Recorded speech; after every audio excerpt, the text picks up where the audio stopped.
Hey everybody, welcome back to After the Whistle.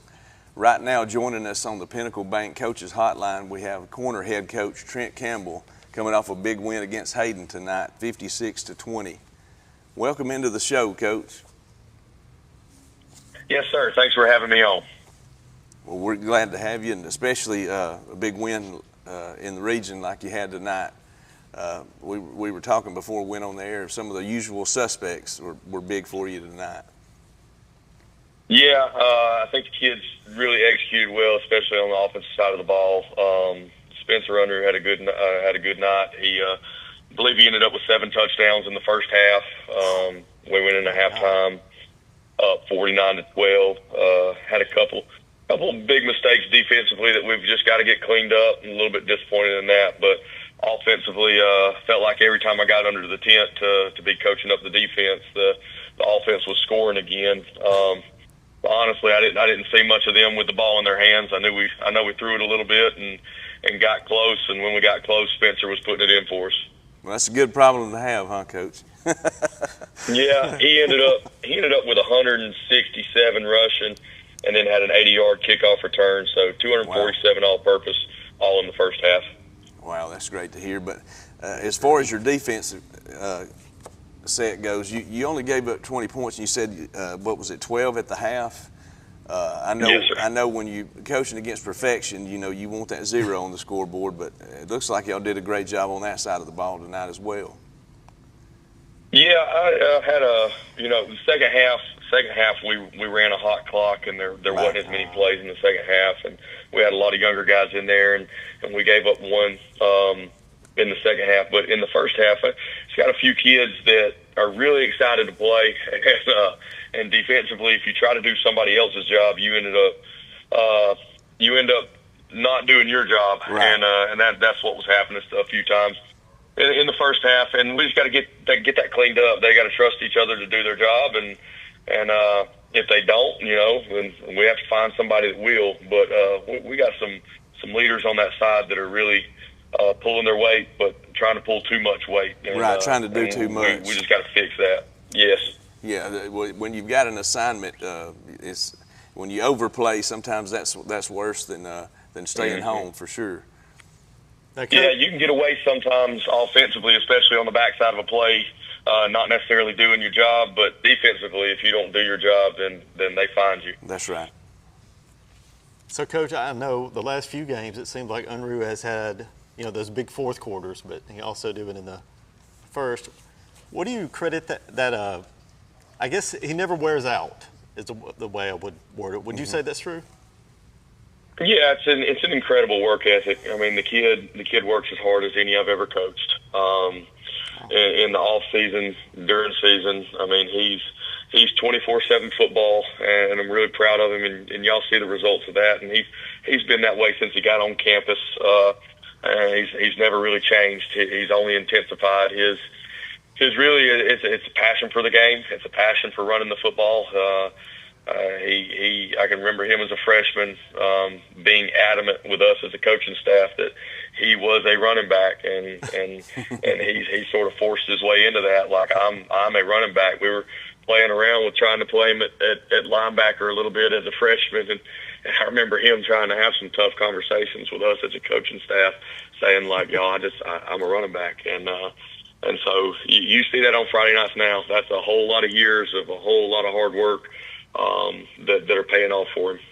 Right. You can tell by the way he plays, he's so physical that it's a year-round thing for him, and he puts a lot of effort and a lot of hard work into that. It definitely translates for sure. Has he eclipsed 1,000 yards yet? We know we've had him on the ticker. He should be really close. I'm not exactly sure. Well, we'll find out, and we'll definitely talk about that next week if he has. And that line has got. I mean, yeah, I know he got. They're mauling people for sure. That line is helping a lot too.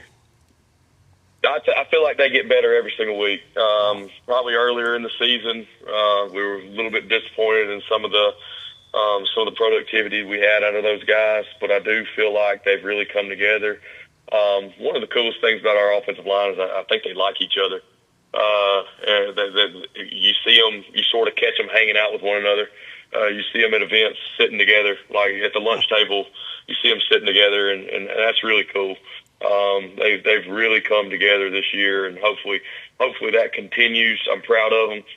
We got a couple of seniors and 3 juniors, so they're a pretty experienced group, and I really did expect them to get a whole lot better as the season went on because there is a bunch of new starters in that group. But I'm just incredibly proud of them and what they've been able to do. Well, and you can't force that. That has to happen organically where they come together on their own like that. You know, when you try to force it, it never works out well. So that's good to hear that they're working together as a unit like that.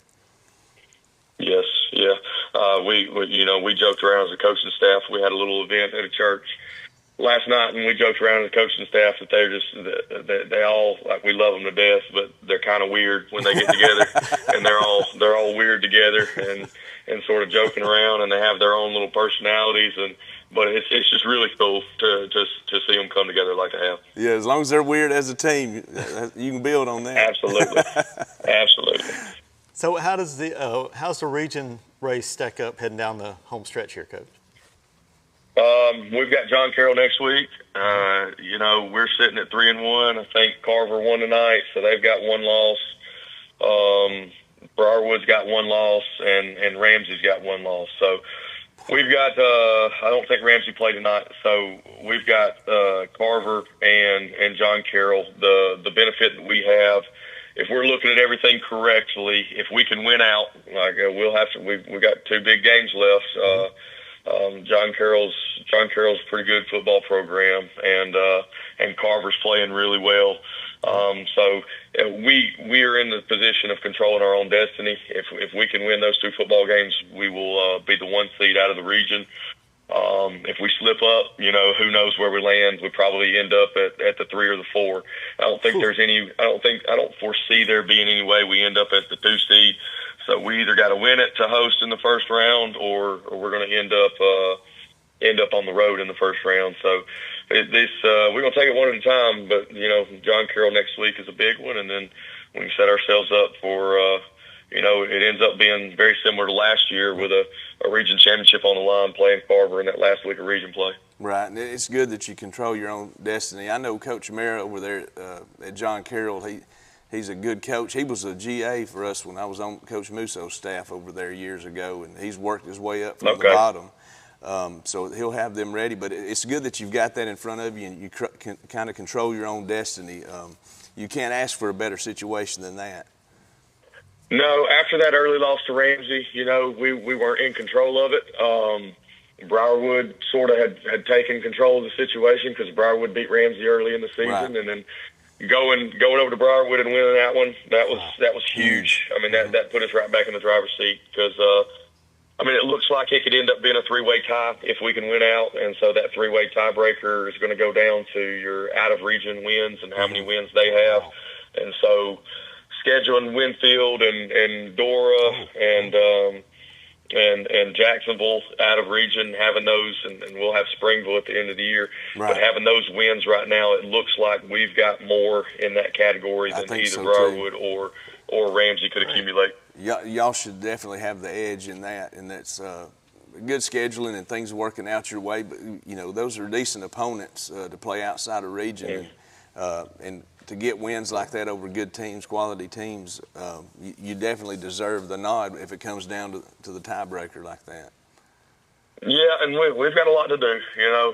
That's a few weeks in the future, and I hate that I even know the scenario. Right. I understand. One at a time. And take it one at a time. But at this time of year, you sort of can't help it. You gotta, it's good to know where you stand and what's on the line each week. And I think it's honestly, if you got a mature football team, it's good for the kids to understand that too. And it puts an extra level of importance on every single competition that you enter into.